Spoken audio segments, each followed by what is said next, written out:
The year is 1492. Christopher Columbus is about to embark on his world-shattering voyage to the Americas. And on his way to the coast, he stops off here at Granada.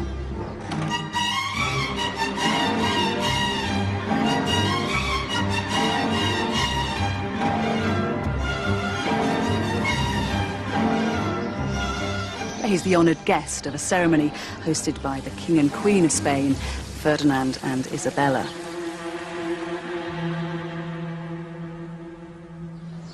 They are celebrating a grand victory. Up until this day, Granada had been ruled by Muslims. But Isabella has managed to wrestle control from them. Ferdinand and Isabella's victory marks a turning point for Spain and for Europe. The Middle Ages are over, and the West is about to embark on a new epoch of power and discovery. We tend to think of this as the beginning of an era. In fact, it's the climax of a forgotten chapter in European history: the rise and fall of Islam in the West.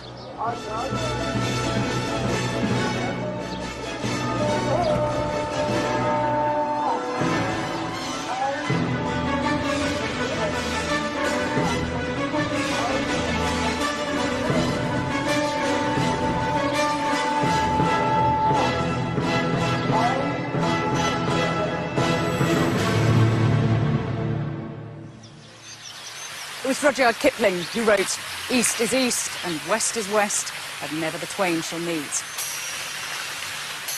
And it's a worldview that still has currency today. Islam and Christianity seem to have become ideological monoliths, citadels whose gates are firmly closed to one another. But they haven't always lived such separate lives. In the year 711 AD, Muslim forces invaded Spain and created a society so rich and so powerful it was the envy of the known world.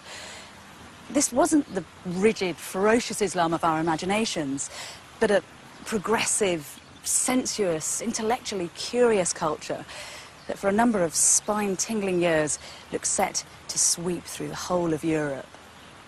It is an incredible story, but one that has been systematically written out of history.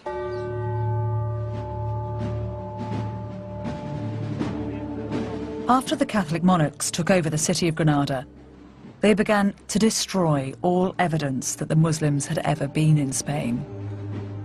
In the following century, the Spanish authorities persecuted and expelled 300,000 Muslims and burned as many as 1 million Arabic books.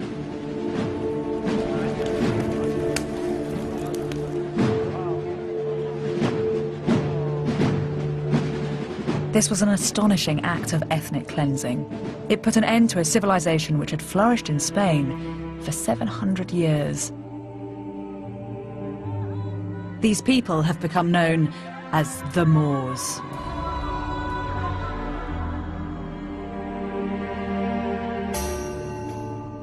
Propaganda, sparked by the Crusades, has given us an enduring image: the diabolical Moor, a dark-skinned, savage, alien enemy. But this character is a complete invention and tells us nothing about who these people really were.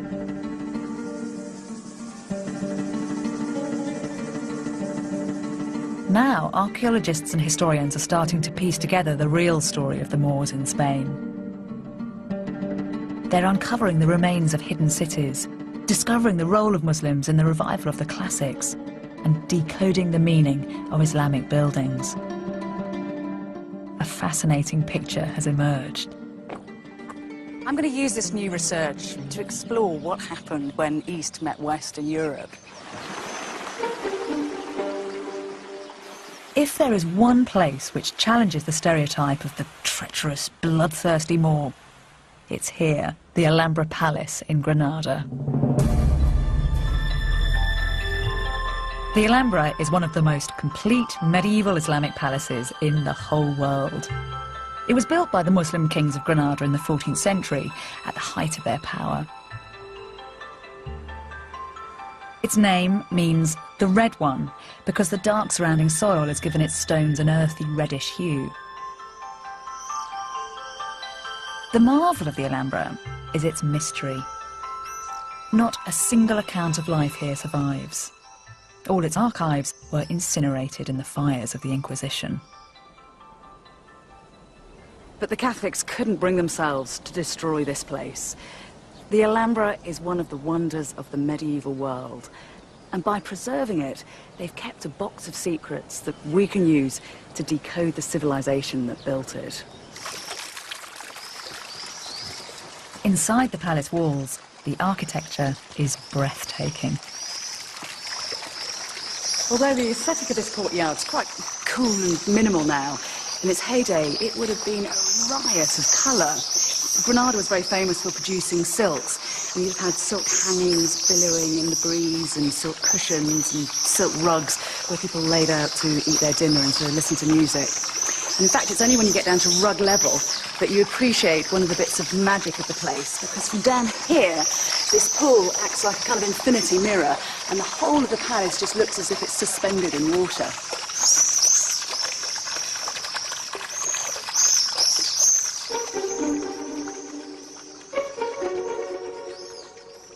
Every detail of the palace decoration seems to be part of a scheme. Row upon row of intricate geometric patterns are carved into the woodwork of the walls and windows. This is the throne room. It was the symbolic centre of the palace, and here the Sultan had a kind of psychological advantage over his subjects. Whereas he'd have stood here, an eerie silhouette, they'd have been blinded by the light that came streaming in through these brightly coloured stained glass windows.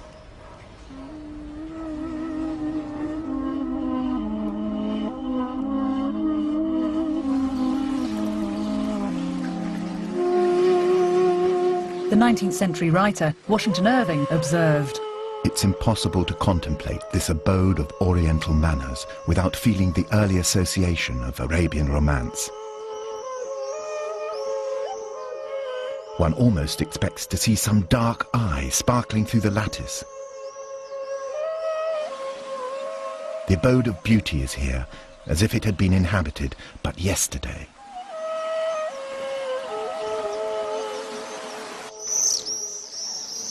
But this is far more than just a beautiful building. There's a specific reason why it feels so harmonious. The men who built it had a knowledge of complex geometry which had originated in the ancient world. The first man to set down these mathematical principles was the Greek philosopher Pythagoras. Pythagoras saw numbers everywhere in the universe, but his brilliance was to understand the importance of the ratio between them. Professor Antonio Fernandez Puertas has spent his life studying the Alhambra. He's discovered that the whole of the building, from the ground plan to the wall decoration, is based around one single ratio. I think everything is so perfect because everything is under control of the proportion and very, very simple. You notice that there is something magic about these buildings. There is something marvelous in your surroundings. It's very, very simple. It's the relation between the ground and the elevations of the buildings. It's as simple as that. The king ordered a new palace. He has a limited area to build the palace. To west, east, and south, he was limited. Then he did something ingenious and beautiful. The King of Granada asked his architects to harmonise each and every space within the palace according to a single set of proportions, a family of rectangles, each related to the other. If you want to get proportional rectangle, you have the same base. Take the diagonal, put it up, Yes. and you got successive rectangle, proportional rectangle. The key to the Alhambra's design is the simple relationship between the side of a square and its diagonal. If we use the diagonal to make a rectangle, and then the diagonal from that rectangle to make another, we get a progression of rectangles. The fourth rectangle is double the size of the first, and the diagonals in this sequence are in fact the square roots of 2, 3, 4 and 5.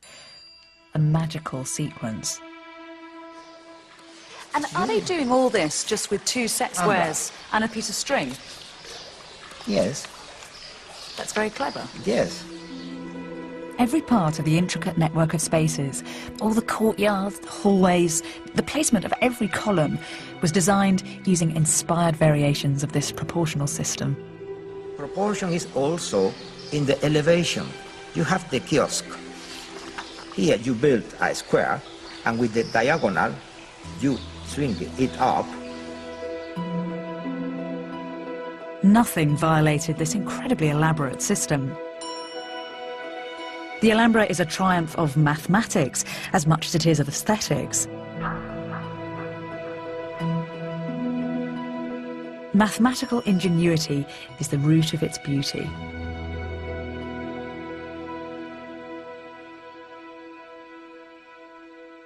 But no one talks about this. Everyone looks at the Alhambra just as an aesthetic experience.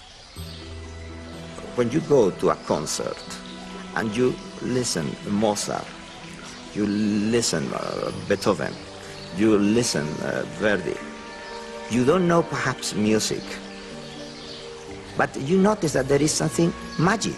Yes. It happens with that the same. You feel it. The Alhambra is so enchanting. It's all too easy to view it as a fairy tale palace, isolated from history. But that is romantic nonsense. This palace was the product of a very real, very gritty history. The Alhambra was built by a religious empire which, at the pinnacle of its power, dominated land from China to Africa. An empire which had the wealth and intellect to build such masterpieces. An empire whose history goes back to the deserts of 7th century Arabia.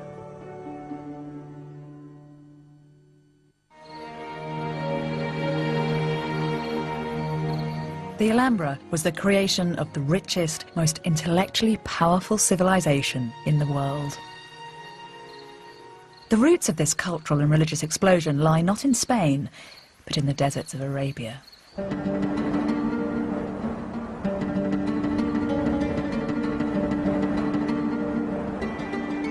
At the beginning of the 7th century in Saudi Arabia, something happened which was to change the religious makeup of the world forever. A merchant called Muhammad asserted that he had been visited by the Archangel Gabriel, who had revealed to him the true words of God. These revelations, which came to Muhammad throughout his life, became known as the Quran. And the religion was Islam. This was a time when people were experimenting with all sorts of cults and religions, many of which fell by the wayside. But the Prophet Muhammad and his followers made an important move. They travelled to a desert oasis where they founded a city called Medina. With a foothold in Medina, Islam was no longer just a nomadic desert cult. It had an urban centre with a social structure. As the religion grew bigger, so it grew more ambitious. Territorial expansion was a characteristic of nomadic Arabs well before the arrival of Muhammad. Tribal leaders would initiate razzia, or raids, on their neighbours. And with the advent of Islam, these gained some kind of spiritual significance. This is what one commander was reported to have said in one of the earliest ever Arabic chronicles. "This land is your inheritance and the promise of your Lord. You've been tasting it and eating from it. You have been killing its people and taking them into captivity. You are Arab chiefs and notables. If you renounce this world and aspire to the hereafter, God will give you this world and the hereafter." They believed they were inspired by the power of God. Within decades, Islamic Arabs had reached as far as Persia in the east. In the west, they'd conquered Egypt, Jordan, and much of North Africa, and were within spitting distance of Europe. But Islam wasn't only interested in territorial expansion. It was also a faith committed to the pursuit of learning. Among the Prophet's first revelations was the instruction, seek knowledge. Now. This meant that from the very earliest days of Islam, literacy and religious study went hand in hand. Whereas a number of other religions of the day preferred to keep literacy the privilege of a clerical elite, Islam actively encouraged it. In the ancient Muslim city of Fez in Morocco, there are many examples of this unique integration of religion and education. This is the Karouin Mosque in Fez, and it's still the heart of religious life here. It was founded in 859 by a woman, both as a religious and as an educational establishment.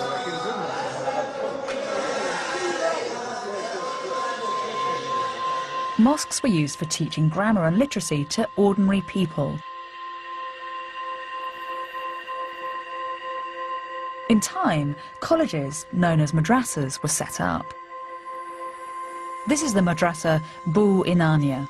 Its walls are covered with the rich, rhyming prose of the Quran.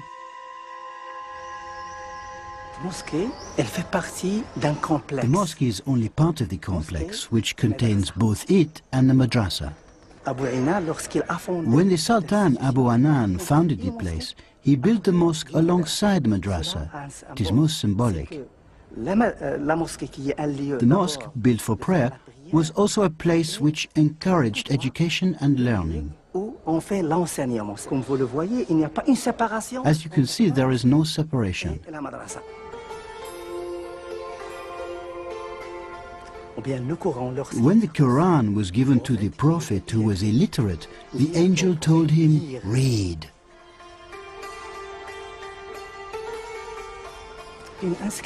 These inscriptions carved onto the walls are verses of poetry and can be found throughout the madrasa. But I think the most important section is here. What it says in Arabic is, I am the apogee of knowledge. Come, you Muslims. Come and learn, because with knowledge you can become what you want to be in the future.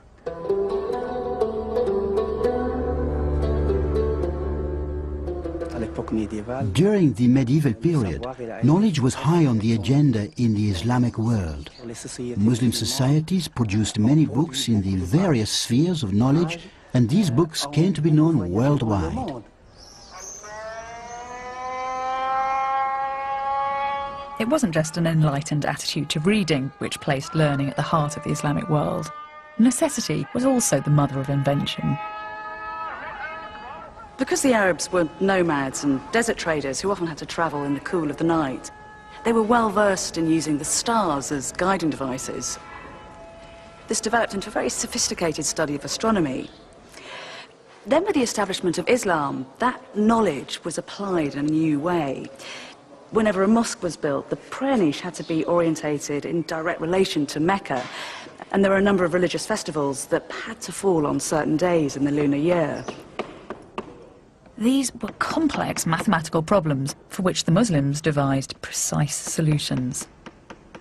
Islam became a culture which naturally embraced scientific and mathematical investigation. This uninhibited attitude towards learning meant that when Muslims encountered the teachings of other cultures, they seized upon them vigorously.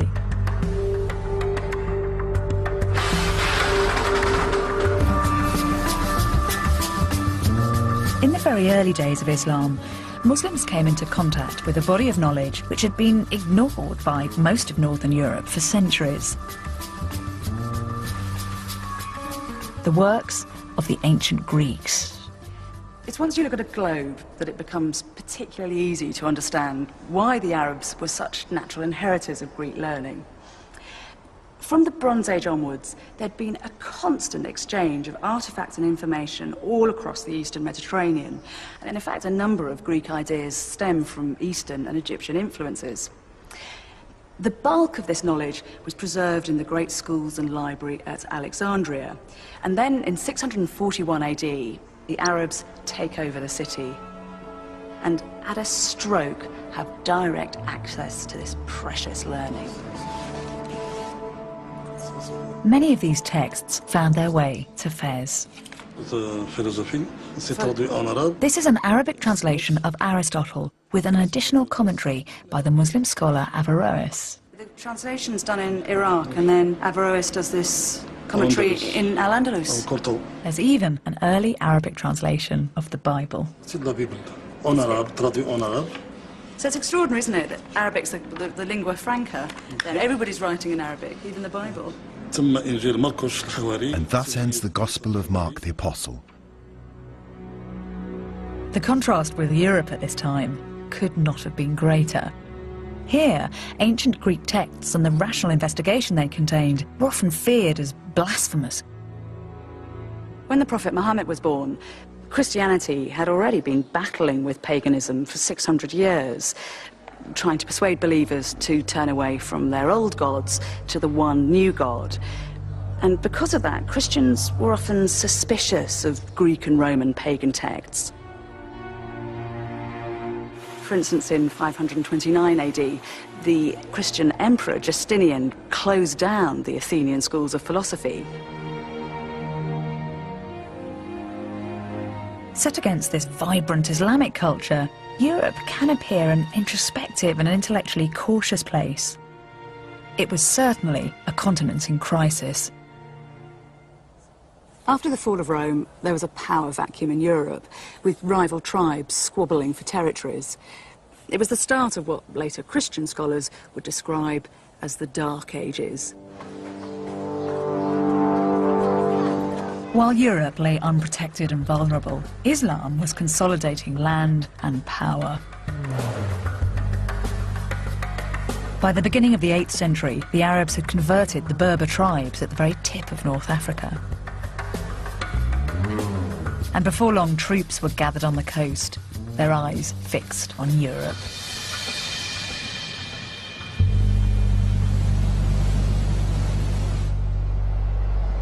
This little stretch of water between Spain and Morocco is only 9 miles wide, but it's come to represent some kind of cultural chasm between Europe and Africa. But in the 8th century, when sea travel was the way to get around, that wasn't a barrier, it was a highway.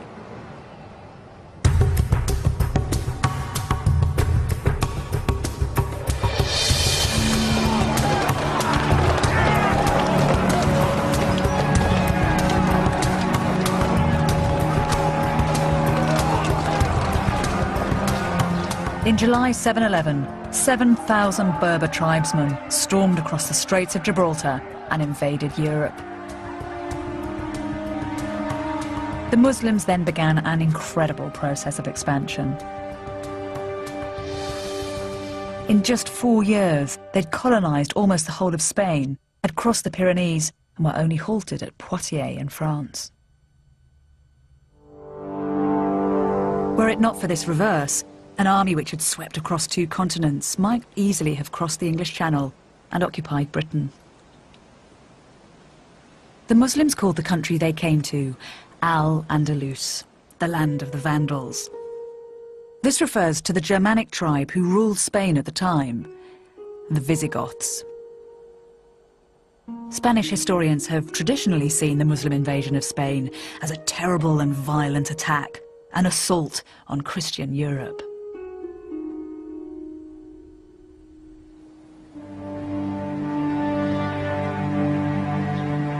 In fact, here at the Visigothic site of Rocopolis near Madrid, archaeologists have found evidence which offers a rather different explanation. The city of Rocopolis In fact, was the royal city founded by the Visigoths in order to demonstrate the power of the new state. Dimensions were spectacular for this period. And this complex is the most important discovery in Western Europe. What was it at the time that the Muslims were invading? What was the state of the city then? They founded not only here in this part of Iberia, but in everywhere of the Al-Andalus. They founded cities in crisis. Social crisis, of urban crisis. The traditional explanation is this idea that when the Arabs came, the society collapses and the city collapses. It's not true. It's not true. The collapse of the city started during the Visigothic period. If you read the Orthodox Spanish histories, then you'll learn that predatory Muslim hordes forcibly appropriated Visigothic Spain. And there certainly were some invasion battles. But at many places, like here at Rhocopolis, it seems that the newcomers were actually welcomed with open arms. We even have treaties where the Visigoths enthusiastically hand over their land in return for effective Muslim protection. When you were excavating, did you find any evidence of violence at the time of the Arab invasion? We don't have evidence of violence. Not at all. In this area was peaceful, and the archaeology is showing another landscape, another explanation too. The Muslims started to build a new society. The enthusiasm for learning that the Islamic world had spent years nurturing was about to be transmitted to Europe. We went into Spain not to fight against the people there, but to save them from the tyranny of the Latins and others that governed them at the time. In Al-Andalus, they found a paradise on earth. When the Arabs changed location, changed geography from their inhospitable, barren homeland, and moved to a rich and fertile country, this was to transform the Arab mind. This is the secret of how such a great civilization came to be born. The foundations of a new society had been laid. A self-confident, progressive and sophisticated civilization had arrived among the failing states of Europe. And the continent's history was about to be transformed.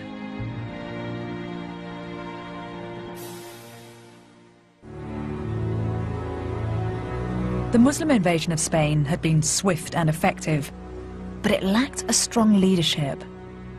The first wave of invaders were North African tribesmen, only recently converted to Islam, and without connections to the power base of Arabia. But this was about to change.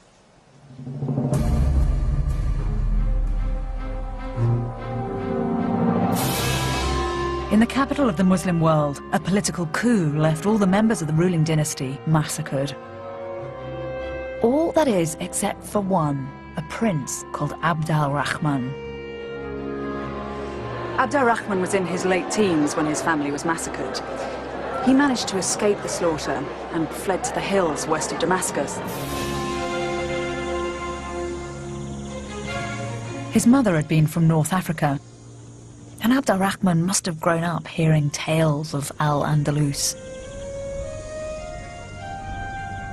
And so he made a dangerous journey across the Nile and the deserts of Egypt, heading for those distant lands.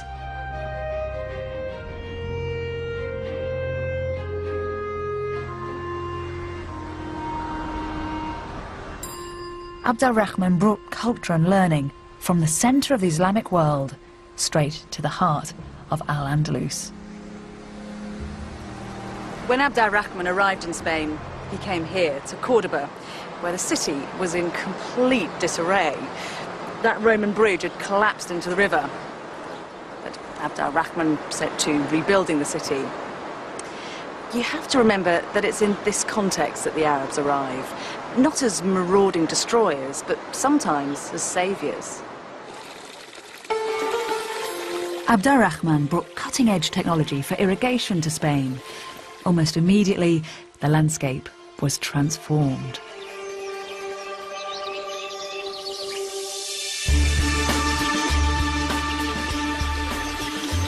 Palm trees, lemon and orange groves, avocados, artichokes and pomegranates, none of which had been seen in Europe.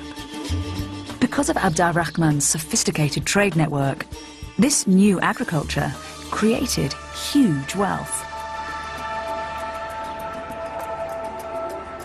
And these riches were used to build one of the greatest cities in the world.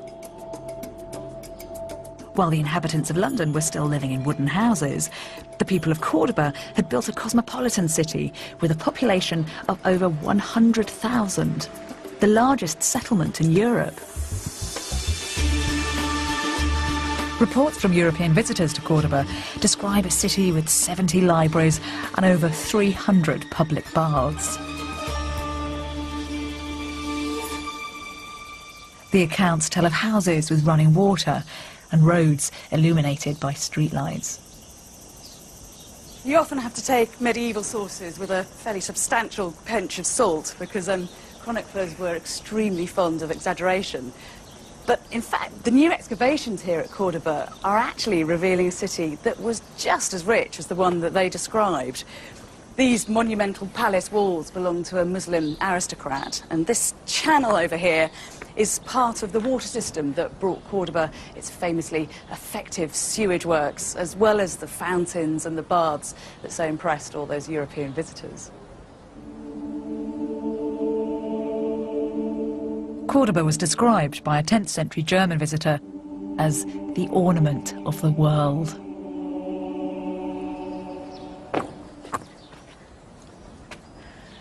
One of the reasons it's been so difficult to investigate Islamic Cordoba is that the city's been built up on itself like a kind of layer cake. But here, the archaeologists have taken away the modern level to reveal that Islamic layer there, and then down at the bottom, a Roman mosaic. Abd al-Rahman built Cordoba on top of what had been one of the largest cities in Roman Spain, outshining all that went before. And his greatest achievement was this: the Great Mosque of Cordoba.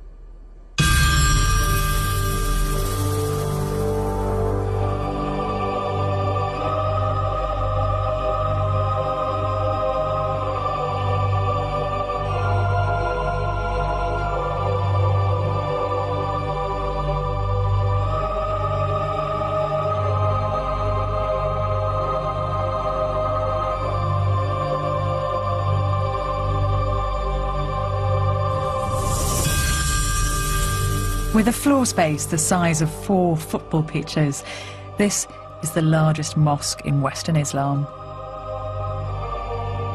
The forest of 600 marble columns disappear into the distance, creating a mesmeric infinity effect. On the columns, arches balance on top of one another. Its shell-shaped prayer niche has an extraordinary acoustic, making any word spoken inside audible to the entire congregation.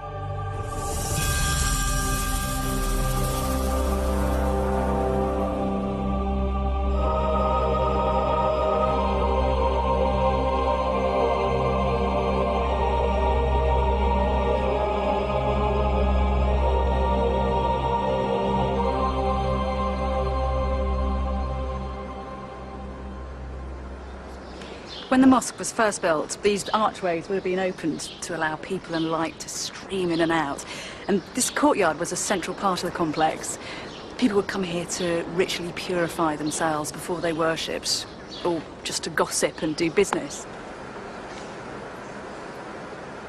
Abd al-Rahman's original mosque was only a fraction of the size of the building that stands today.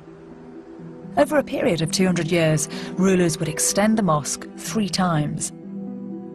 It's been suggested that the mosque was enlarged because each new ruler of the city wanted to stamp his authority on the building. But there's also a more straightforward explanation. The Cordoba Mosque had to accommodate the burgeoning number of worshippers. The Muslim population of Spain was growing fast.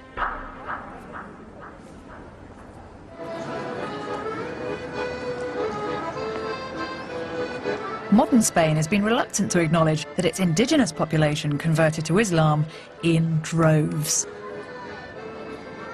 Standard history books present the Muslim occupation of Spain as something that was superficial, just a surface colonisation by an Arab elite, not a presence that had any kind of lasting impact on the bulk of the population.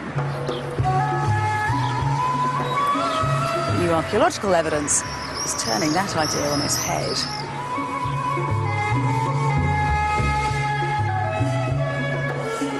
All over Spain, cities like Cordoba were established. Even Madrid was founded by Muslims. The original Arab walls still stand behind the royal palace. How far did Muslim communities spread through Spain?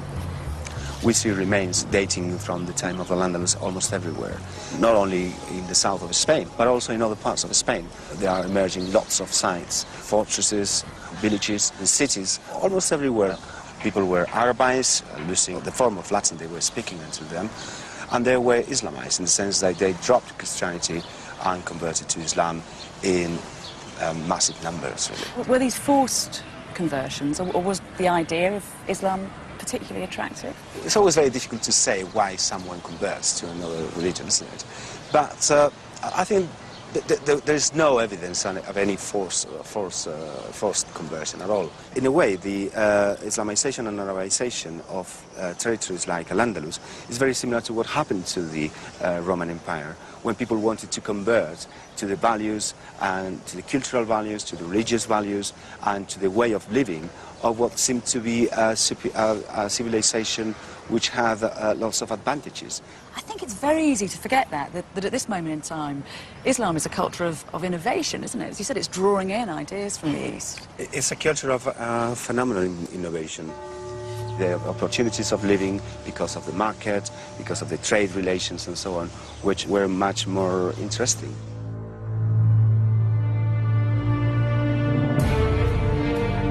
The Islamization of Spain did more than change the name of the god that people worshipped. People converted because this was a religion which had something to offer them.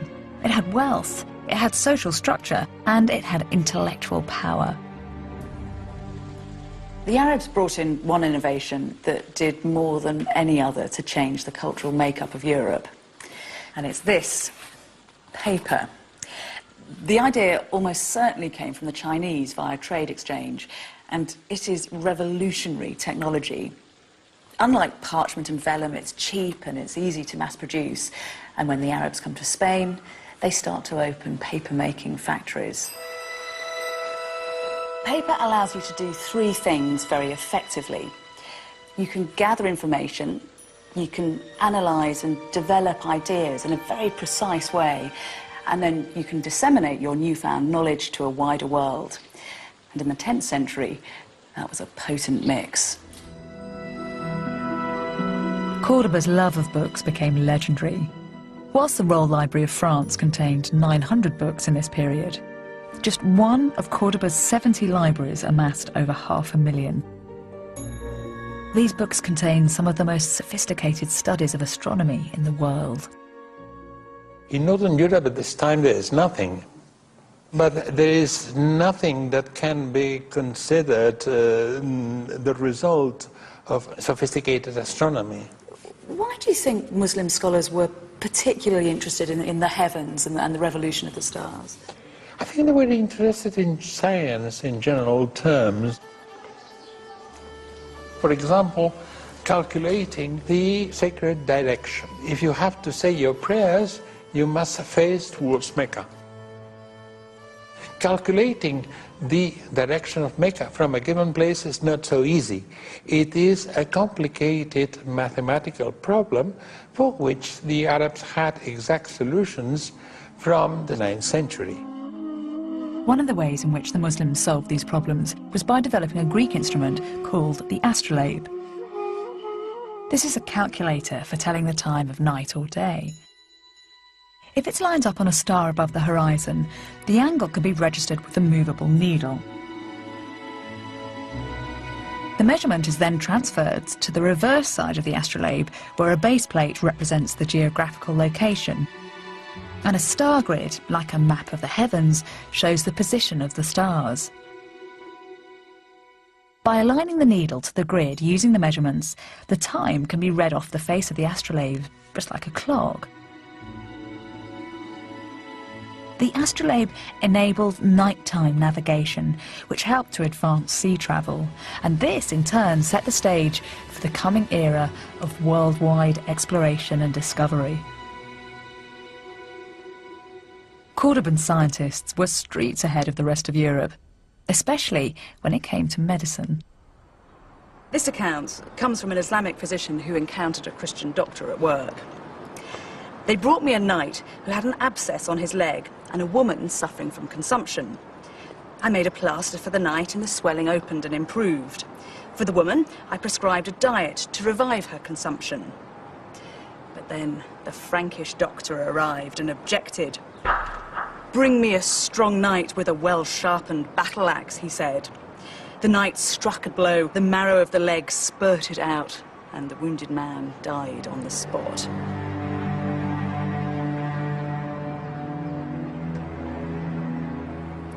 As for the woman, their doctor affirmed the devil must have entered her head.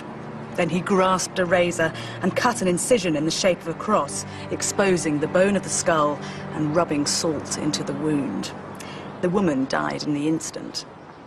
I returned home, having learnt much about the medicine of the Christians. The hospitals of Cordoba were performing operations which wouldn't be seen in the rest of Europe for hundreds of years. The city's most famous surgeon was a man called Abu Qasis. He spent 40 years compiling a hugely influential medical compendium. Chapter 30 dealt with surgery, and these are just some of the instruments that were illustrated in that chapter. This is a specialist device used by eye surgeons for the relief of hypertension. And these two over here were employed to perform successful tracheotomies. And in fact, the Abu Qasis method was still popular well into the 20th century. As well as large scientific collections, more everyday documents have survived from Islamic Cordoba. These give a detailed insight to the society that was created here. What kinds of things are being recorded on these bits of paper? In this document there was written everything, absolutely everything. So does that mean that people in the lower classes of society could read? Yes, there are poor people with a very good education. The education is a way to be a better Muslim. So being a better Muslim means that you know the Quran and you know everything of the law. The law is not a king law. It is the God law. Divine law. Divine law. Have you got any physical examples of these documents? Yes, I have one. Well, it is a contract about plowing the land. For 2 years, we have to plant it with wheat and food, and he gets from this proportion of the production. The Muslim give a new thing. The land is mine. I rent you the land, and you give me a part of the production.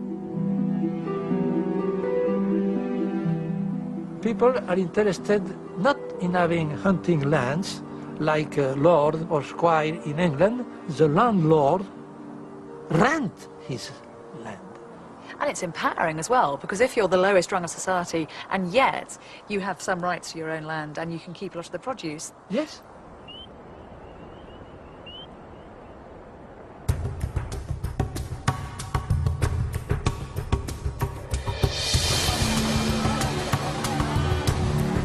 Every piece of evidence from Cordoba adds to the picture of a civilized and highly sophisticated city.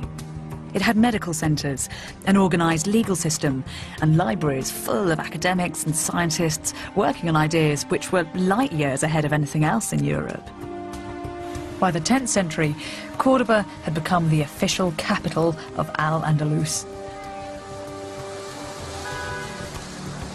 People flocked here to work, either in the city's shops and markets or on rented land outside. In the year 912, a new ruler came to power. He was to take Cordoba to even greater heights. Abd al-Rahman III was only 21 when he became ruler of Cordoba. With a resounding statement of self-confidence, he declared himself the Caliph, the commander-in-chief of the faithful. With that title, he claimed to be the supreme leader of the Islamic world. At a stroke, he repositioned Muslim Spain, so it was no longer a Western outpost, but instead a key power in Islam. And to complement his role as Caliph, Abd al-Rahman III built himself one of the biggest royal palaces in the world.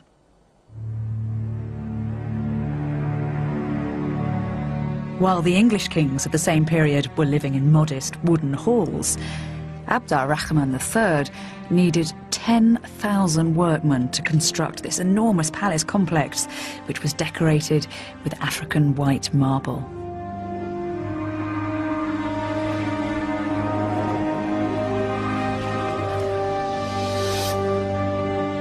The alabaster palace, surrounded by acres of date palms, was described as a concubine lying in the arms of a black eunuch. It was called Medina al-Zahra, after the Caliph's favourite. Archaeologists have reconstructed barely 10% of the original site. The idea here is that the Caliph dominates. What he's really doing with the landscape is demonstrating that Medina al-Zahra is the strongest territory in the peninsula.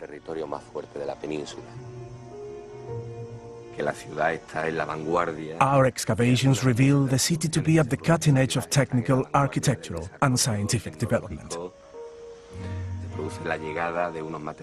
Now, to do this on such an enormous scale requires incredible sophistication. Nothing like this existed in the world. At the centre of the complex lies Abd al-Rahman's throne room. What do you think drove Abd al-Rahman to build such an opulent place? Abd al-Rahman had this built during the last year of his life. It was a symbol of consolidation of his economic and political power. Seated in this throne, the Caliph must have felt himself master of all Al-Andalus's destiny.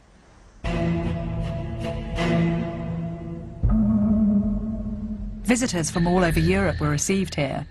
A monk from Germany called John of Gauss left a record of his trip.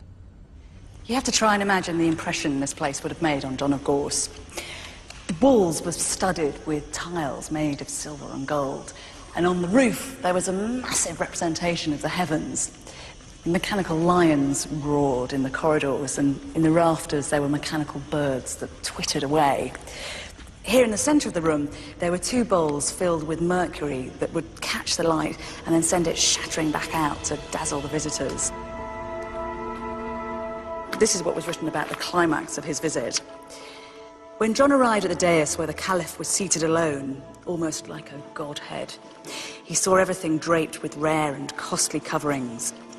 They do not use thrones or chairs as other people do, but recline on divans or couches when conversing or eating, their legs crossed over one another.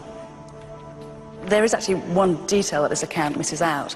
The Caliph did have a throne, a mechanical throne, that raised and then descended as if he was levitating among his subjects.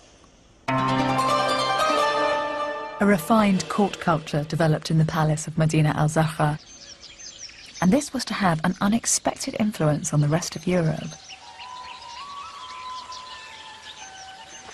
What would the soundscapes of the palaces have been in the 10th century? Perhaps the most basic level would be the sounds of all the different fountains and small running currents, artificial rivers running from room to room. On top of that, we could have heard layer upon layer of different types of music and singing. A variety of different professional instrumentalists We could easily have heard a lute player sitting in a corner or in any of the various different entryways.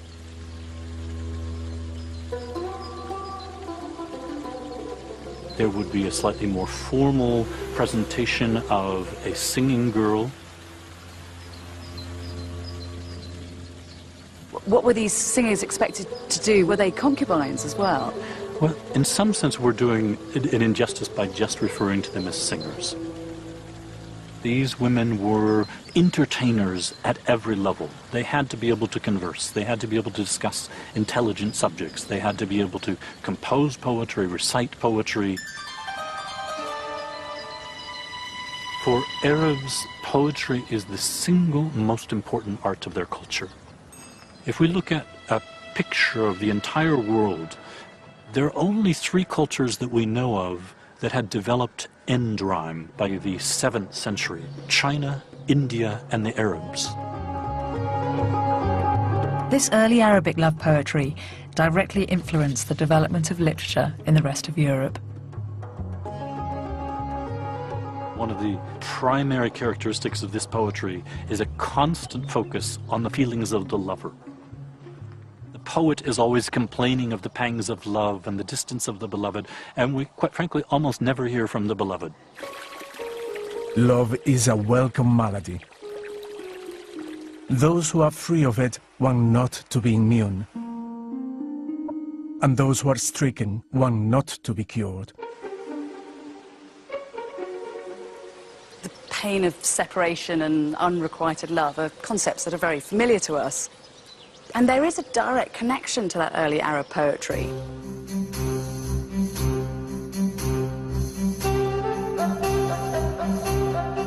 In England, some of our earliest and most enduring stories are romantic tales of knights and damsels, a courtly love tradition brought here by travelling French poets called troubadours.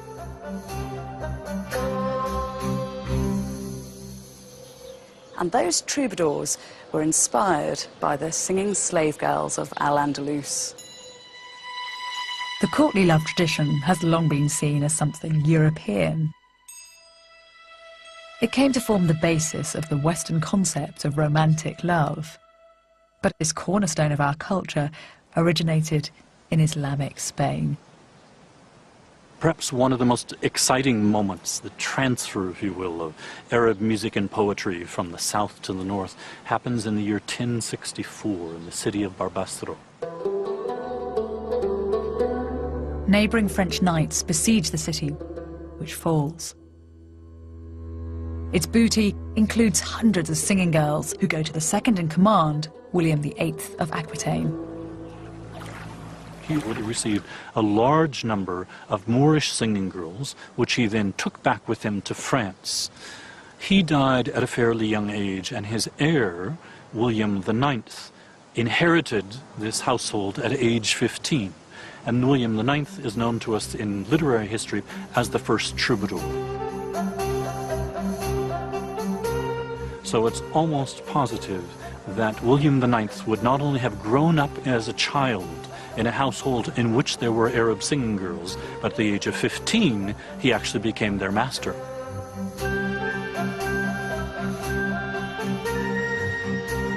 It's one of the few moments where we can say that there's a transfer of singing girls from this point to that point, and then the point of reception is precisely where the first flourishing of troubadour poetry emerges.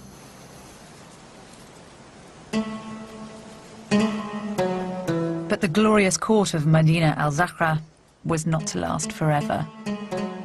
Within the palace were sown the very seeds of its destruction.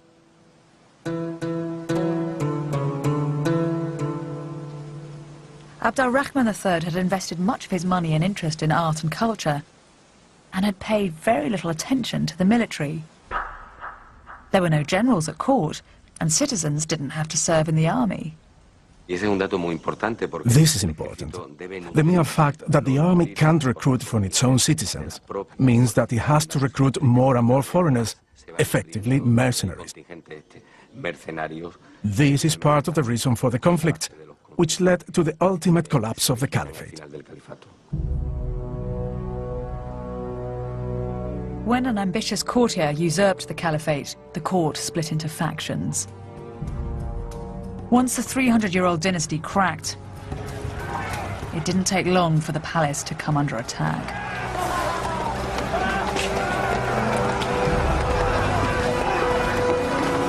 Medina al-Zahra was quickly smashed and plundered.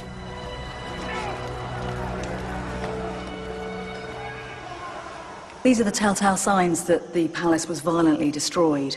They're scorch marks on the marble made when the molten lead that supported the joists in the roof melted as the palace was burnt to the ground. Of course, the history of Spain would have been very different if Medina al-Zahra had continued to exist and if the caliphate had not disappeared.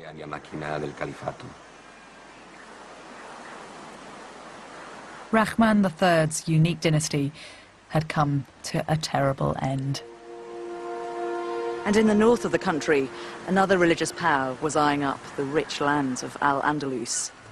Its name was Christendom.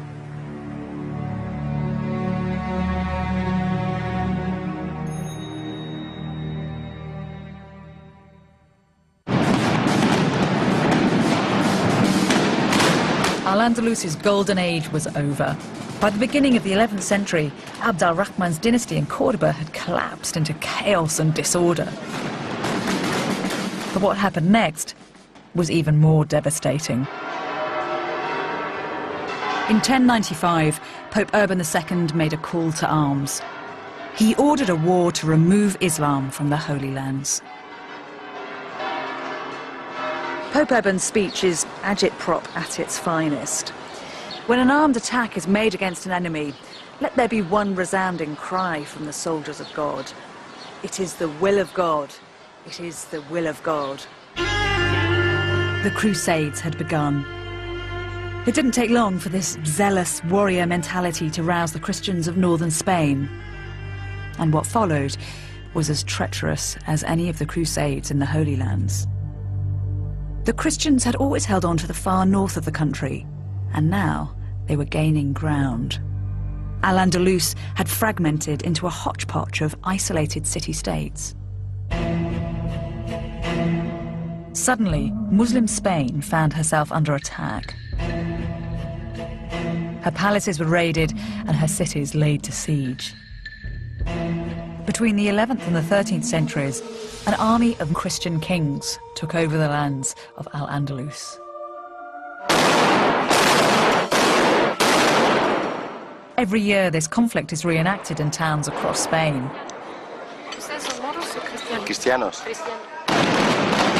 This, the victor's version of history, glamorizes what was actually a dishonorable and dirty war. When the Christian comes, they break everything. They come in summer when it is almost dry. They put it fire. After that, they cut the trees. The agriculture of Al-Andalus was very sophisticated. The more sophisticated is something, the more fragile it is. So the more easy it is to break it. Irrigation. If you break a canal, there's no more water. So for some years, people are starving. So it's a scorched earth policy. Yes. Soon, a brutal system of protection rackets emerged. There is an alternative. You pay me, I don't destroy. I don't burn your house. How much do you give me? I don't cut your trees. How much do you give me? This one. It is a way of the mafia in Chicago. For 1 century, all the 11th century, all the Christian Spain lives at expense of Muslim Spain. One by one, the fragmented city-states of Al-Andalus were terrorized. Their solution was to fight fire with fire by bringing in troops from Morocco. This is the capital from the top of a column in Cordoba. It's a buzzing little scene. You've got 4 musicians, 2 who are playing pipes and 2 who are playing the lute. But at some point, the faces of the musicians have been smashed in. This wasn't perpetrated by Christian raiders, but by the new Muslim power who had come to help Al-Andalus.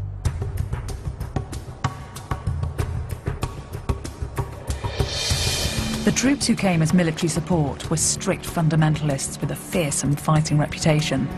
They were called the Almoravids. The Almoravids were a tribe of nomads from the Sahara. They had black skin and wore veils that covered everything apart from their eyes. When they went into battle, they rode light-footed, versatile little horses and took with them camels and elephants. But they were fiercest of all when it came to religion. They preached a return to basic Muslim values, and when they came to Al-Andalus, they were shocked by what they found. There are people from the desert, there is people newborn to the religion, so they have a hard feeling of it. Evangelical Islam. Yeah, absolutely. Not accustomed to civilization. Yeah. What did they think had gone wrong with Islam here? They felt they have to purify things. They said, this is people very accustomed to civilization, to science. They're talking with Christians, with Jews. This is a mix that we don't like it. We want purified people.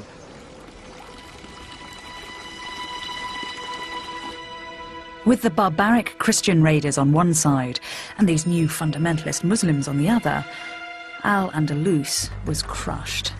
It descended into corruption. A Christian king would provide military aid to a weak Muslim king in return for a substantial payment of gold coin.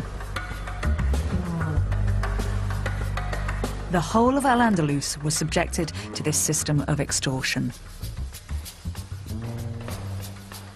The trouble is, modern Spain chooses to remember this war rather differently. La Reconquista, the reconquest, is presented as a valiant crusade in which Spain is returned to its rightful Christian owners. This pantomime version of history is personified in many of Spain's national heroes, the greatest of whom is a knight called Guzman el Bueno. Every town in Spain has a street named after Guzman el Bueno. He's one of the country's best-loved historical figures. The story of when Guzman defended the town of Tarifa from Muslim raids is well known in Spain. Guzman's descendants, the Medina Sidonia family, became one of the richest landowners in the country. The Duchess of Medina Sidonia has discovered something remarkable about her illustrious ancestor. Guzman el Bueno is the first of the Guzman family we know about. He is the founder of the family. He came here and lived in this very house.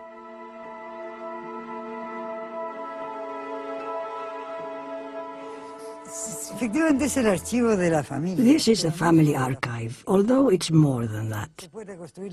It is a rich source of documents from the medieval period and later.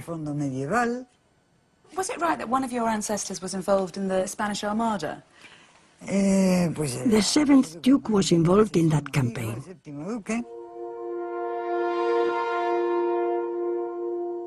This document dates from 1288. We know my ancestor was in Al-Andalus a year before because he bought a farm, and this document mentions it. It's a permit for him to export 300 bushels of wheat. Look, you can see the word wheat, and what it says is that he is allowed to take this overseas, to where he is from. So, because of the grammar, you can tell that he comes from overseas, not that he was just visiting from overseas.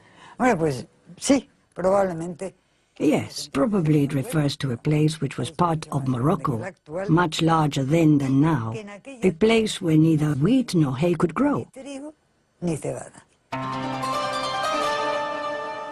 The Duchess had discovered that her ancestor the great Christian knight Guzman el Bueno, was actually a Muslim.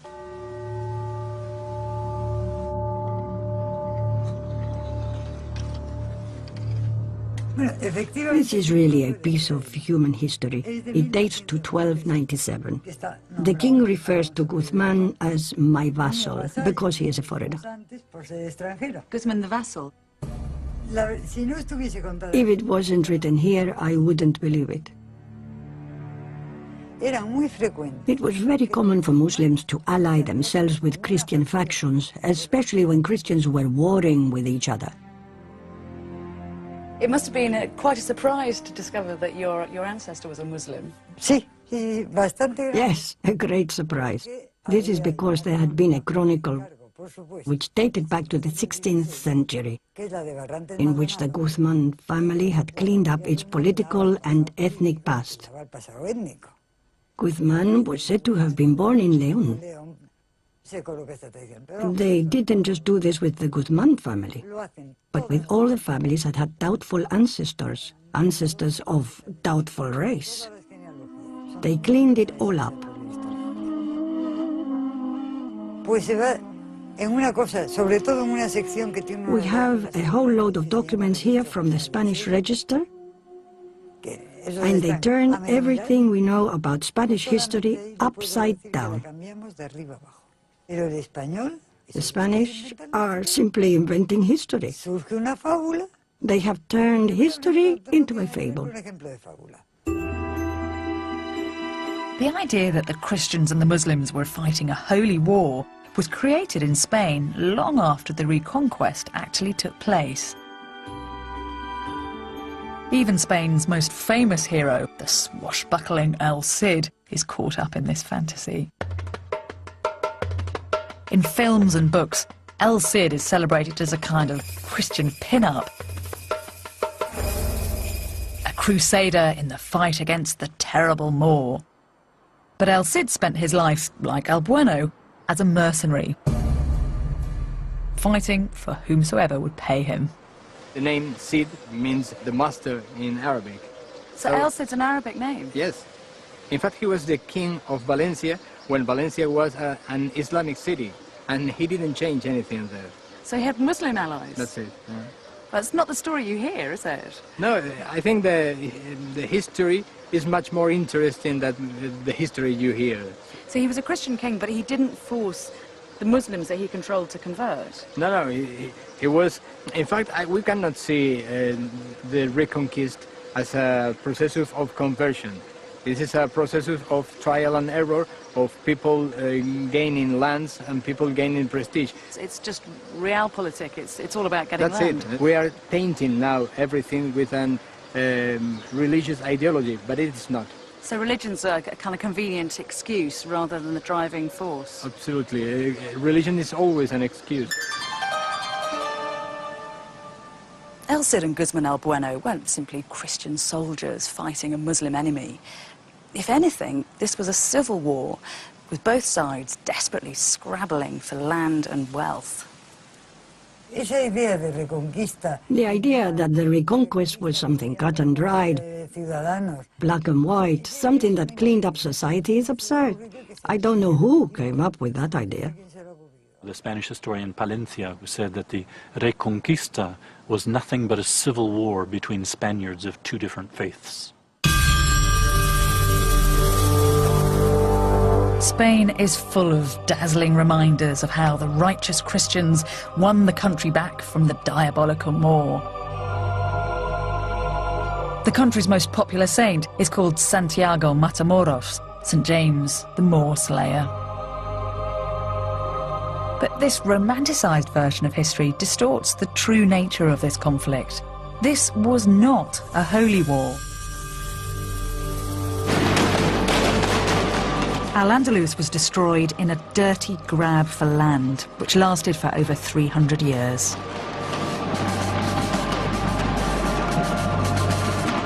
And in this conflict, the more refined society was the one least equipped for war.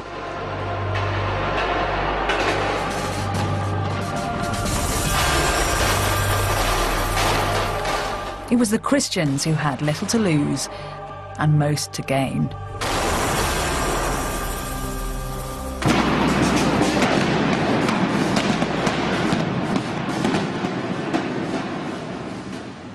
And what happened when the Christians began to take over exposes a curious respect for Muslim culture. When the Christian King Peter took control of Seville in 1248, this is what he had made. It is a beautiful building. It was built for a Christian, and yet in every way it resembles an Islamic palace.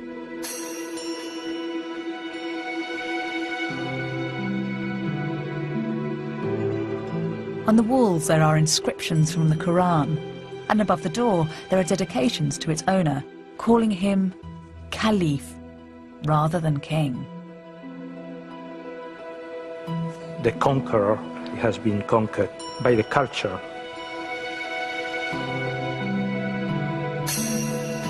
It's a tiny bit unexpected that when this Christian king rebuilt this palace, he made it appear so Arabic. It feels as if we're in the Alhambra here.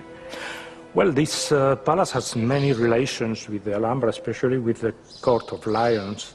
Both builders, King Muhammad V of Granada and King Peter I of Castile, were friends.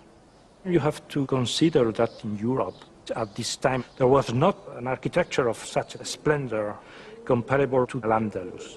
And this made a very big attraction for the Christians. And this is why this architecture was used by the Christian to show to the nobility of the kingdom the power, the authority, this room covered with this marvelous dome. It symbolized the power, because it's the heavens that turns around the king.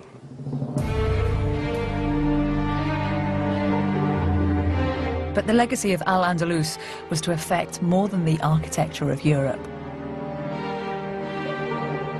In the midst of this terrible struggle, something incredible was to happen, which would fire the minds of Europeans and expand our intellectual horizons.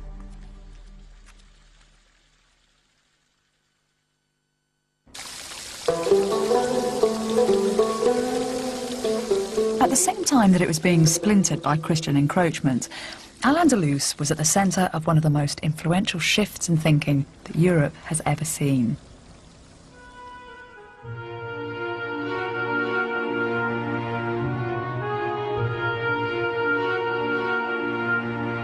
Between the Middle Ages and the modern era, Europe underwent a massive intellectual and cultural revolution. This shift, known as the Renaissance, transformed the human experience. It prompted the exploration of science and the arts and changed the way that men and women saw themselves in relation to God. The Renaissance and the scientific revolution that followed were critical stages in the development of Europe. The origins of the Renaissance are generally believed to lie in Italy, where a renewed interest in the classics had a huge impact on art and culture. But the foundations of the Renaissance were laid much earlier, and not in Italy, but in a town called Toledo in Islamic Spain.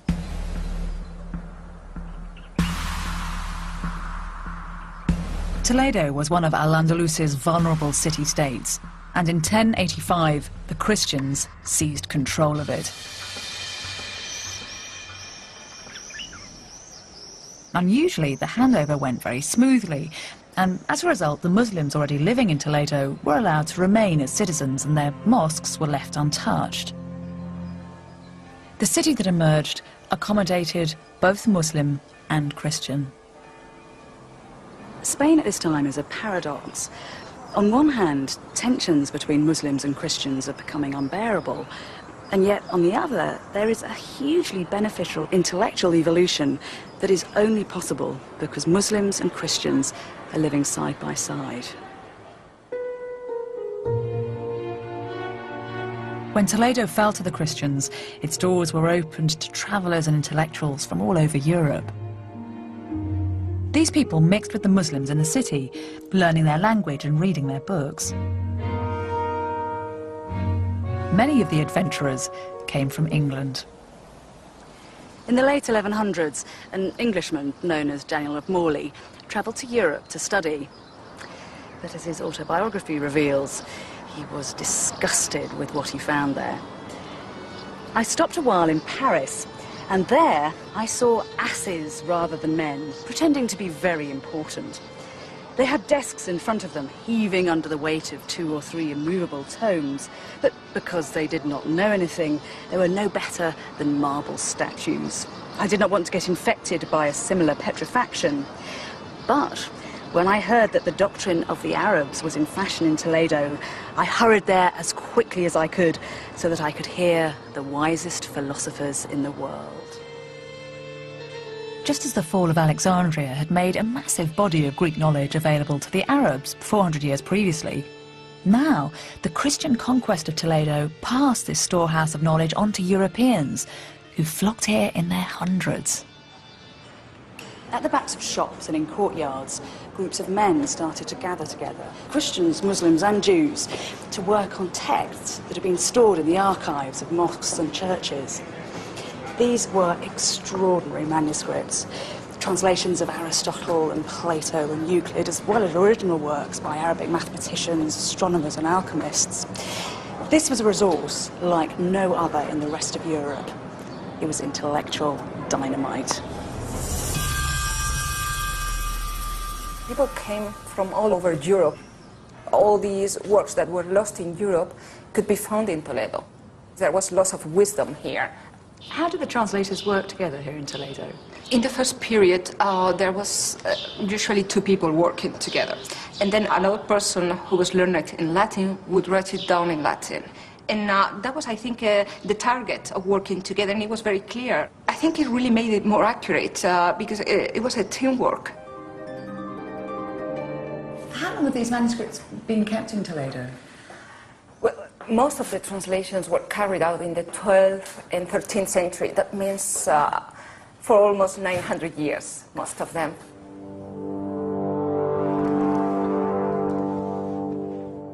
And here we have the preface in red.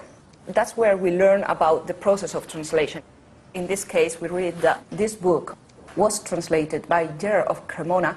It is a medical treatise by Ibn Sina, by Avicenna, and it was translated ab Arabico, from Arabic in Latinum, into Latin, in Toledo. Yeah. It's a very rich document, isn't it? You get a sense of how valued these things were. And there is all these little glosses on the right-hand side. People have been adding comments or explaining words that were not clear. Un momento, por favor. Vamos aquí. Wow, that's a splendid beast of a thing.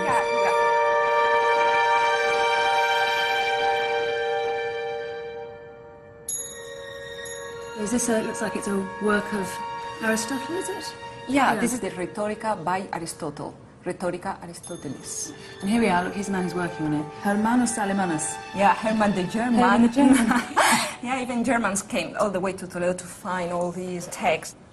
In this case, it is a commentary by Averroes on the text of Aristotle. And both are translated together. So it's got added value because you've got new Arabic thought coming into the classical text. Yeah, they are adding, they are supplementing, they are completing what was transmitted from the ancient world. Knowledge really is power at this time in history. It is. Having a book was something very, very valuable. Do you find during this process that words slip from one language to another? Absolutely. Chemia, that word came into Western languages as chemistry. But we have another word, alchemy, that comes originally from Greek through Arabic. They added the article in Arabic, al, and that gave alchemy. English is full of words which came into the language from Arabic in this way.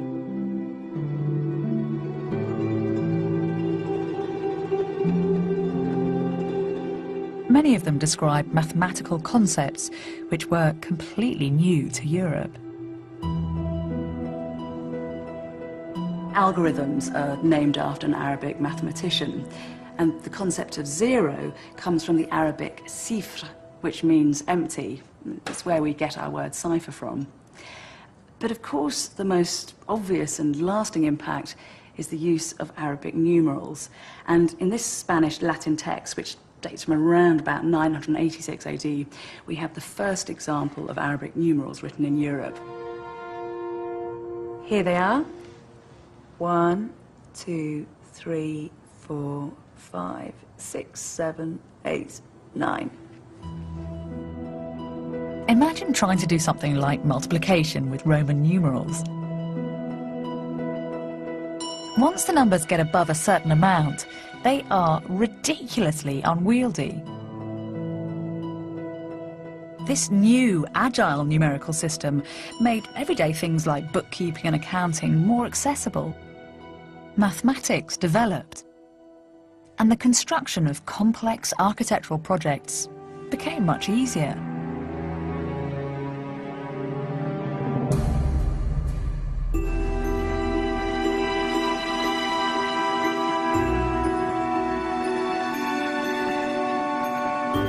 Recently, archaeologists renovating the roof timbers of Salisbury Cathedral in England made a discovery which clarifies this story.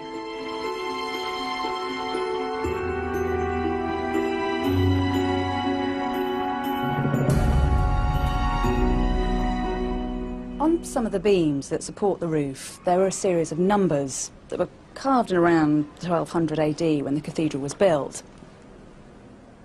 Now, that's a 3, and obviously it's familiar to us today, but in its time, it was a curious and progressive symbol. At this time, everyone in England was still using the clunky old Roman numerals, but here in the rafters of one cathedral, a new trend appears to have caught on. These numbers, the numbers that we use today, the fact that they're here is proof that the ordinary craftsmen who carved them benefited from an explosion of knowledge that started in Arabia and spread through Europe via Islamic Spain.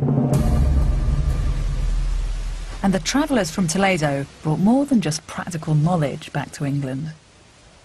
After a number of years, Daniel of Morley returned from Toledo, his cases crammed with documents and volumes. And when he arrived in England, he made an appointment to hand this precious booty over to his patron, who was a bishop. This benefactor was one of a team of scholars who wanted to establish their town as a centre of learning. And the name of the town was Oxford. The universities that were founded in Paris, Bologna and Oxford at this time based their new curriculum on the radical ideas which were pouring out of Toledo.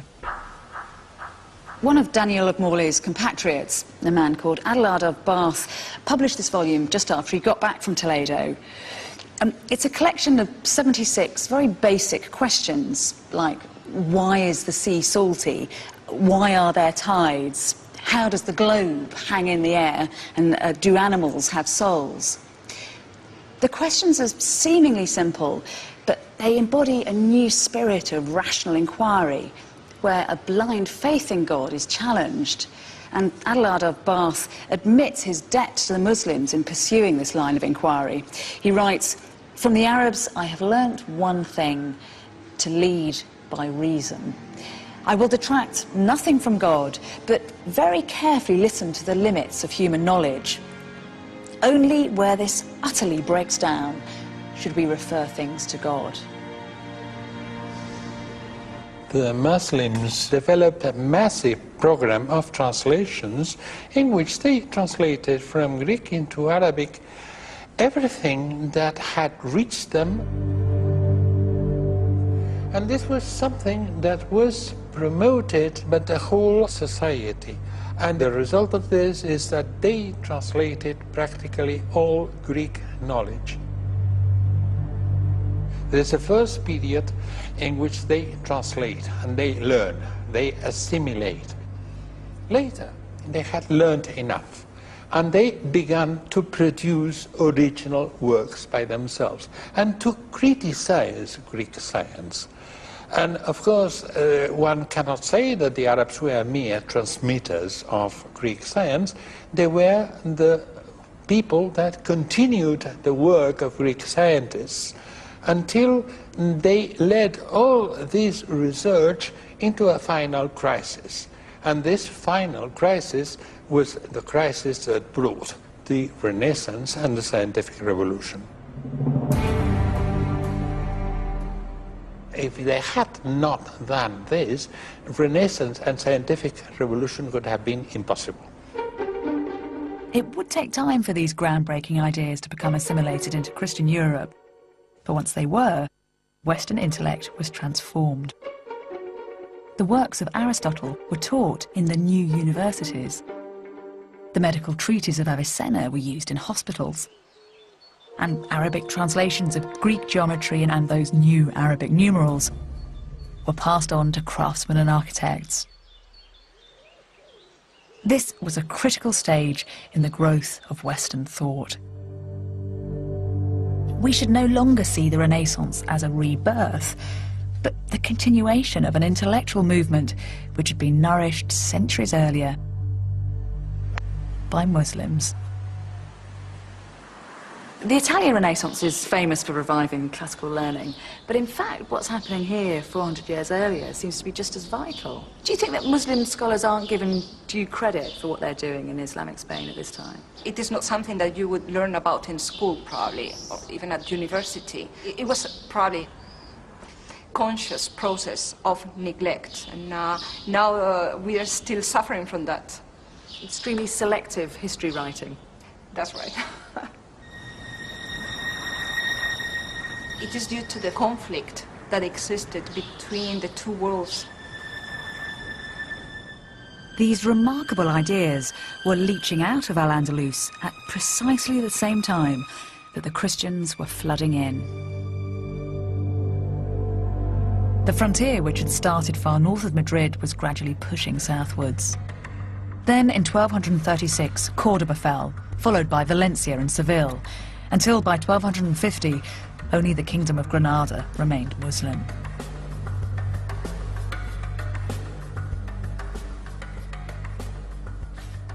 From now on, Spain would concentrate on cleaning the Muslim presence from its country. The Islamic influence on Europe has been quietly laid down, but when it came to the physical expulsion of the Muslims from Spain, that would be an act that was anything but subtle. It was shocking and absolute.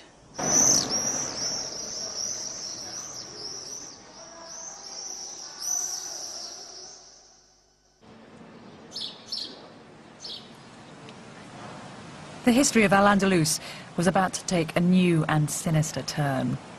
In the city of Granada, the Muslims were to fall victim to one of the most shocking acts of ethnic cleansing that Europe has ever seen. Long after the rest of Al-Andalus had fallen to the Christians, Granada remained defiantly Islamic. Protected by mountains and those giant watchtowers and forts, the 70,000 Muslims who lived here managed to hold off attack for another 200 years. But time was running out. While Granada occupied a small territory in the south of Spain, the rest of the country was now divided between Castile in the west and Aragon in the east, two very powerful kingdoms.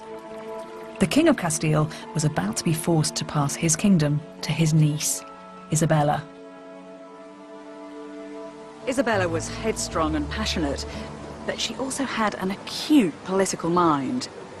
In 1469, at the age of 18, she married her second cousin, Ferdinand, the dashing heir to the throne of Aragon. Now, the two most powerful Catholic dynasties in Spain were united, and the reconquest was edging ever closer to completion. Granada was blocking Isabella's vision of a unified Spain, and so it had to be reclaimed.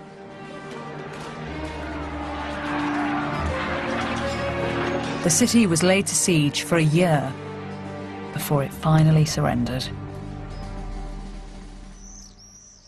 On the 1st of January 1492, Ferdinand and Isabella, dressed in elaborate Moorish outfits, which they'd had especially made. With great pomp and circumstance, they entered the Palace of Alhambra and took the keys to the city. As the Muslim ruler Boabdil left in tears, it was said that his mother spat out at him, "Do not weep like a woman, for that which you cannot defend like a man." Isabella's victory in Granada put an end to an incredible society.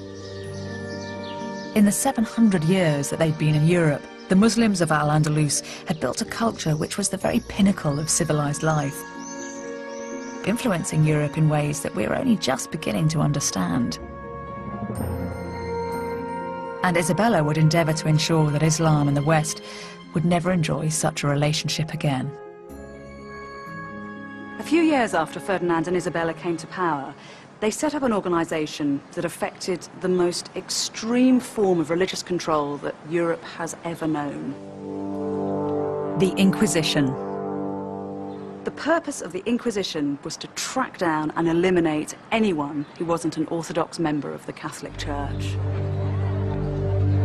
Those found guilty of heresy were subjected to a sinister public ceremony called an auto de fe. In this eerie ritual, vestiges of which are still performed today, the guilty were forced to repent their sins while their accusers watched on, hidden under hooded caps.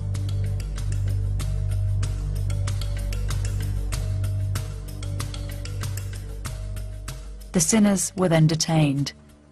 Some were burnt at the stake. Most had their homes and livelihoods taken from them. In 1526, the Spanish Inquisition came to Granada to deal with the Muslim problem. Muslims were labelled heretics and given a stark choice: convert to Catholicism, leave the country, or be punished.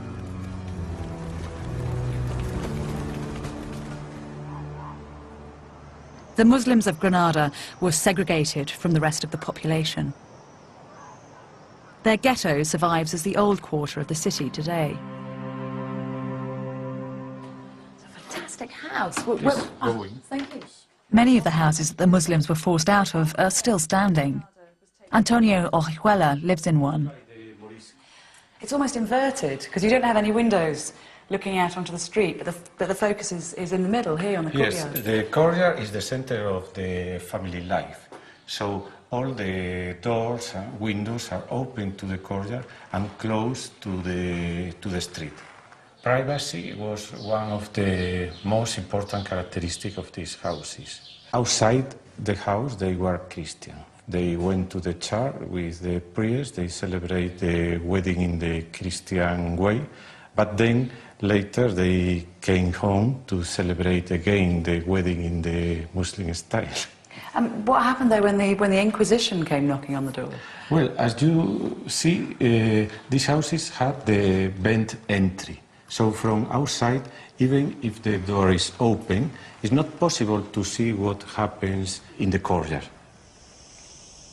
The Inquisitors went from door to door, seeking out those they still suspected of being Muslim. A number of civic leaders had already been expelled, and so often it was only women and children left. They herded them up and held them in churches by night so they could be tried the following morning. Some of the women cried out that they were like lambs being taken to the slaughter and wished that instead they'd been allowed to die in their own home. The Inquisition was so brutally efficient that within 20 years, all Muslims in Spain had been forcibly converted to Catholicism. But this wasn't enough. Many still continued to practice their faith in private. And so, in 1609, the Spanish crown ordered the removal of all Muslims from Spain.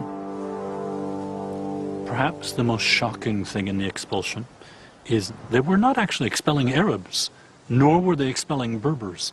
The huge majority of the people that were being expelled by blood, by DNA, if you will, were as Iberian as their Christian cousins in the north who were kicking them out of the peninsula. It's really it's an enormously different vision of what the expulsions were and what they meant when we realize that the people who were being thrust out were as native to the peninsula as the Christian kings. Why do you think the Catholic authorities felt they had to expel the Moors in 1609? The Spanish Empire, for it was indeed by then the empire, simply felt pressed in so many different directions. They were very much afraid of the Turks, who were in fact raiding from North Africa and raiding along the southern coast of Spain. They were fighting wars still in the Americas. It was one internal problem that they simply could not deal with any longer. In 10 years, over 250,000 Muslims were expelled from Spain. Forbidden to take any possessions with them, most sought refuge in North Africa.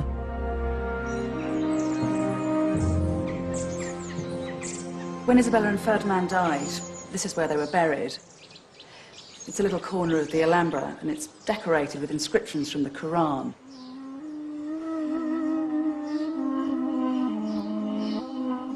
They read, "There is no true God but Allah."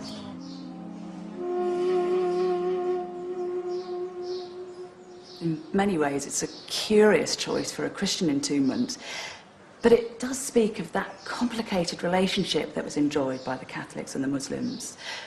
On one level, it says that Isabella and Ferdinand were still half in love with all things Islamic, but on the other, it's a bold and uncompromising statement of control.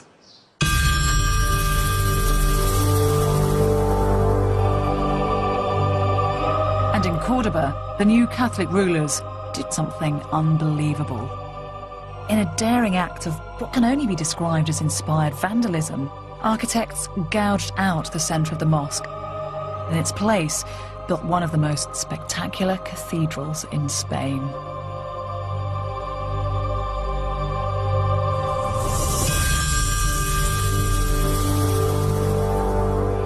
The result is a shocking and blasphemous conflation of two of the world's most powerful religions. It is unnervingly beautiful, but possesses an underlying schizophrenia, as if a terrible and silent battle is being carried out in the very architecture of the building.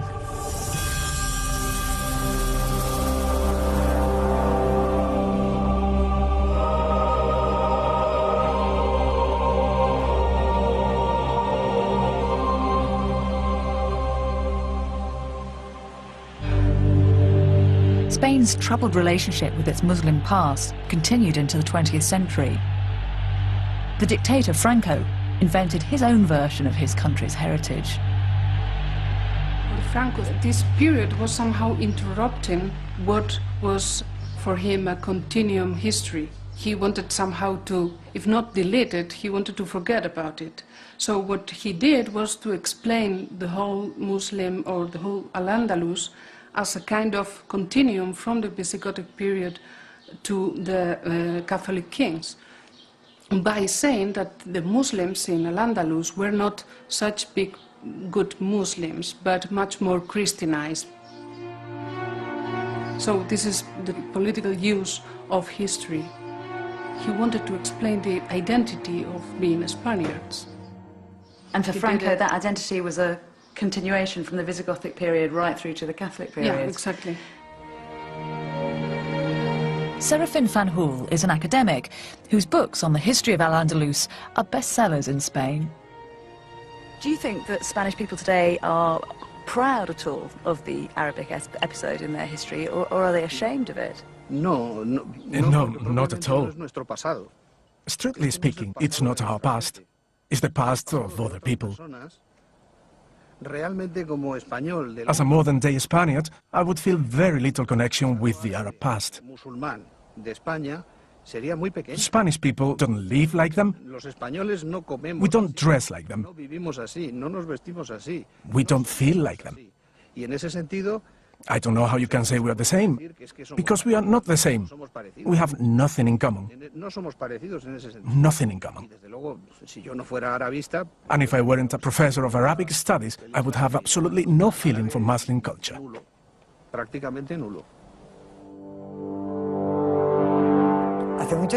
For a very long time, people have protested and urged that history be truthfully told, that they not be fed this nonsense. But this is the inheritance of the Inquisition. The Inquisition's character is alive and well. I can tell you one thing. Spanish people have a tendency to prevent others from speaking their minds, a tendency to try and control the way others behave and think.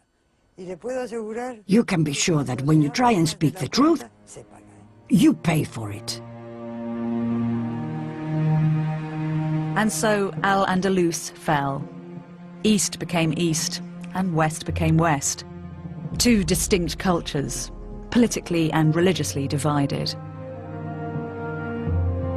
And yet, what the history of the Moors shows is that these two cultures are also linked in ways that we might never have imagined.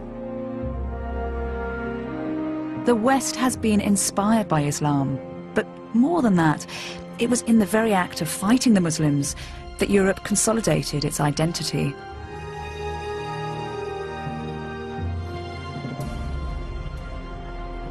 When we started, Christopher Columbus was setting sail for the New World. And as he pointed his boats westwards, Spain aligned herself with him, turning away from the east. The Muslims had been fought, and now they were to be forgotten. As time went by, memories of the Islamic past were moulded until they became a more comforting storybook version of history. But this is a case where truth really is stranger than fiction. The story of Al-Andalus isn't a simple tale of good versus bad, East versus West. It's intriguing and complicated, it's brilliant and brutal, it's very human and it's very messy. And it's for precisely that reason that it needs to be remembered, not written out of the history books.